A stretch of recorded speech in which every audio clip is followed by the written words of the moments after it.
जानने वाले हैं कंपोजिशन के फॉर्म्स के बारे में। पहले तो आपको बेसिक मालूम होना चाहिए।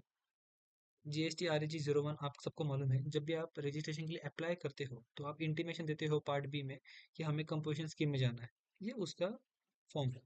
उसके बाद अब हम स्टार्ट करते हैं CMP के फॉर्म्स। जब भी आप जीएसटी के अलावा किसी दूसरे प्रीवियस एक्ट में रजिस्टर्ड हो, जैसे कि वैट, एक्साइज, सर्विस टैक्स में, और आप माइग्रेट करते हो जीएसटी में, तो उस केस में आप फाइल करते हो जीएसटी CMP 01। अगर आप ऑलरेडी जीएसटी में रजिस्टर्ड हो और आपको कंपोजिशन स्कीम में आना है, तो तो स्टार्ट ऑफ द ईयर से पहले आपको इंटीमेशन देना पड़ता है जीएसटी CMP 02 में to opt for composition scheme. आप एक बार आपने ऑप्ट कर लिया, उसके बाद आपको क्या करना पड़ता है, आपका जो भी इफेक्टिव डेट रहेगा रजिस्ट्रेशन का, वहां से 60 दिन के अंदर आपको आपके पास जो भी स्टॉक है उसकी डिटेल्स देनी पड़ती है इन CMP 03।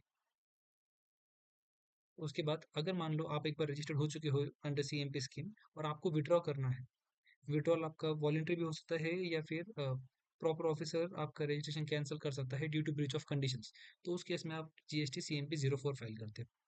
अब क्या होता है, मैंने आपको ऊपर कहा था कि आपका जो भी रजिस्ट्रेशन है वो वॉलेंट्री भी हो सकता है कैंसिल, या फिर प्रॉपर ऑफिसर कैंसिल कर सकता है। प्रॉपर ऑफिसर कैसे कैंसिल करता है, वो आपको पहले शो कॉज नोटिस देगा, उसका आप रिप्लाई देंगे। अगर आपका रिप्लाई ऑफिसर को सेटिस्फैक्ट्री नहीं लगा तो फिर वो आपको ऑर्डर इशू करता है। अभी कौन से रीजंस की वजह से वो आपको शो कॉज नोटिस इशू कर सकता है, ये 5 रीजंस है इसकी वजह से आपका वो ऑफिसर आपको शो कॉज नोटिस इशू कर सकता है। प्रॉपर ऑफिसर आपको शो कॉज नोटिस इशू करेगा इन फॉर्म जीएसटी CMP 05। फिर आप उस शो नोटिस का रिप्लाई दोगे within 15 days in CMP 06। Final order officer pass करेगा within 30 days in GST CMP 07।